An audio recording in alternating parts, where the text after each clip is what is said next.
ঢাকা মহানগর গোয়েন্দা কার্যালয়ে আর কোনো আয়নাঘর থাকবে না বলে আশ্বাস দিয়েছেন ডিএমপির অতিরিক্ত কমিশনার রেজাউল করিম মল্লিক। রাজধানীর মিন্টো রোডে মিডিয়া সেন্টারে আয়োজিত সংবাদ সম্মেলনে ডিবি প্রধান দাবি করেন, সংস্থাটির কলঙ্কিত অধ্যায় শেষ। অভিযুক্তদের আর হয়রানি করা হবে না জানিয়ে রেজাউল করিম বলেন, মানুষ ন্যায় বিচার পাবে।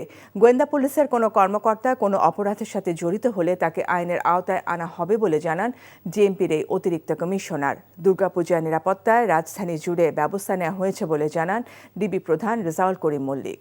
ঢাকা মহানগর গোয়েন্দা ইকোনমিক ক্রাইম সোশ্যাল মিডিয়া স্পষ্টভাবে বলতে চাই, ঢাকা মহানগর গোয়েন্দা অফিসে আর কোনো আয়নাঘর থাকবে না। এখানে কোনো নায়ক নায়িকা বা সেলিব্রিটিদের সময় কাটানোর জায়গা হবে না। থাকবে না কোনো ভাতের হোটেল। আসামি যেই হোক না কেন সেই ন্যায় বিচার পাবে। গ্রেপ্তারকৃত আসামিদেরও নির্যাতন করা হবে না। ডিবি অফিসের নাম শুনলে আর কেউ যেন আতঙ্কিত না হয়।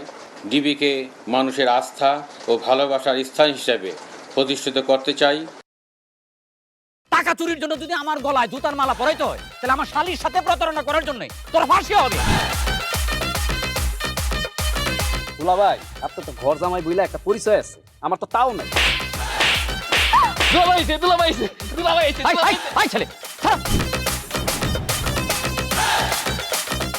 রাজনৈতিক ফ্যামিলির মেয়ে হয়ে ওই কাজ করবে।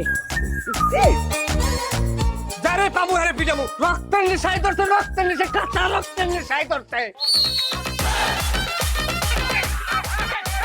তোমার এই পলিটিক্স আমার বাম পকেটে থাকে। পাঁচদের বউরে ঝামেলা পাকাই। এই বেটা, আমি তখন বিয়ে করিনি। দুইটার আমি গুলি করে মারু। মাসুদরা কোনোদিন ভালো হয় না। আপনার পোশাক আশাক দেখে কিন্তু আপনার তালুকদার বংশের লোক মনে হয় না আব্বা। আপনার মনে হয় যে আপনি ফকির বংশের লোক।